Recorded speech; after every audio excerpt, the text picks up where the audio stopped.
Malnad special ಹುಳ್ಳಿಕಾಳು chutney ಮತ್ತು ರಾಗಿ ರೊಟ್ಟಿ ಮಾಡೋಣ ಅಂತ ಹೇಳಿ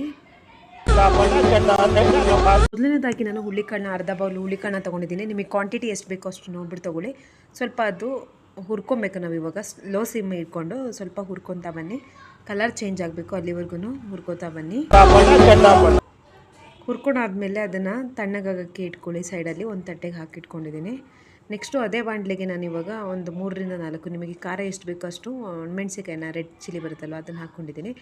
ಅದು ಹುಳ್ಳಿಕಾಳು ತಣ್ಣಗಾದ್ಮೇಲೆ ಅದು ಮೆಣಸಿಕಾಯಿ ತಣ್ಣಗಾದ್ಮೇಲೆ ಮೆಣಸಿಕಾಯಿನ ಹಾಕ್ಕೊಂಡು ಪೌಡರ್ ಮಾಡ್ಕೊಂಡು ಅದಕ್ಕೆ ಬೆಳ್ಳುಳ್ಳಿ ಹಾಕೋತಾ ಇದ್ದೀನಿ, ಪುದೀನ, ಕೊತ್ತಂಬರಿ, ಕರ್ಬೇವಿನ ಸೊಪ್ಪು ಇದೆಲ್ಲ ಹಸಿ ತಿನ್ನೋದ್ರಿಂದಾಗಿ ತುಂಬ ಒಳ್ಳೆಯದಲ್ವ. ಸೊ ಹಾಗಾಗಿ ಡೈರೆಕ್ಟಾಗಿ ತಿನ್ನೋಕ್ಕಾಗಲ್ಲ ಅಂತ ಹೇಳಿದಾಗ ಚಟ್ನಿಲಿ ಹಾಕೊಂಡು ತಿಂದರೆ ಇನ್ನೂ ಒಳ್ಳೆಯದಲ್ವ. ಸ್ವಲ್ಪ ಕಾಯಿ ಹಾಕ್ಕೊತಾ ಇದ್ದೀನಿ, ಪೀಸ್ ಮಾಡ್ಕೊಂಡಿದ್ದೆ ಕಾಯಿನ ಹಾಕ್ಕೊತಾ ಇದ್ದೀನಿ, ಸ್ವಲ್ಪ ಜೀರಿಗೆ ಟೇಸ್ಟಿಗೋಸ್ಕರ. ನೆಕ್ಸ್ಟು ಇದನ್ನೆಲ್ಲ ಹಾಕ್ಕೊಂಡಾದ್ಮೇಲೆ ಇವಾಗ ಸ್ವಲ್ಪ ಲಾಸ್ಟಲ್ಲಿ ನಾನು ಸ್ವಲ್ಪ ಅವಂಕಿನ ಹಾಕ್ಕೊಂಡಿದ್ದೀನಿ. ಏಕೆಂತ ಹೇಳಿದ್ರೆ ಅದು ಸ್ವಲ್ಪ ಹೀಟ್ ಅಲ್ವಾ ಹುಳ್ಳಿಕಾಳು, ಸೊ ಹಾಗಾಗಿ ಸ್ವಲ್ಪ ಹೀಟ್ ಹೊಡೆಯುತ್ತೆ ಅಂತೇಳಿ ನನಗೆ ಕಲ್ಲುಪ್ಪನ್ನ ಯೂಸ್ ಮಾಡ್ತಾಯಿದ್ದೀನಿ. ನೆಕ್ಸ್ಟು ಗ್ರೈಂಡ್ ಮಾಡ್ಕೊಳ್ಳೋಣ. ಗ್ರೈಂಡ್ ಮಾಡ್ಕೊಂಡು ಸೈಡಿಗೆ ಇಟ್ಕೊಂಡಿದ್ದೀನಿ.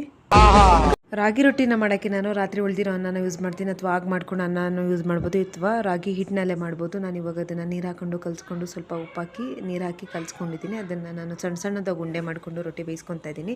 ಏನು ಹುಳ್ಳಿಕಾಳು ಚಟ್ನಿ ಮಾಡಿರ್ತೀವಿ ಅದಕ್ಕೆ ಸ್ವಲ್ಪ ಮೊಸರು ಹಾಕ್ಕೊಂಡು ರಾಗಿ ರೊಟ್ಟಿನ ತಿಂತಾಯಿದ್ರೆ ಆ ಮಜನೇ ಬೇರೆ. ನೀವು ಮತ್ತೆ ಕೇಳಬೇಕು, ಚಂದ್ರು ಸರ್ ಥರ. ಒನ್ ಮೋರ್ ಅನ್ಬೇಕು ನೀವು.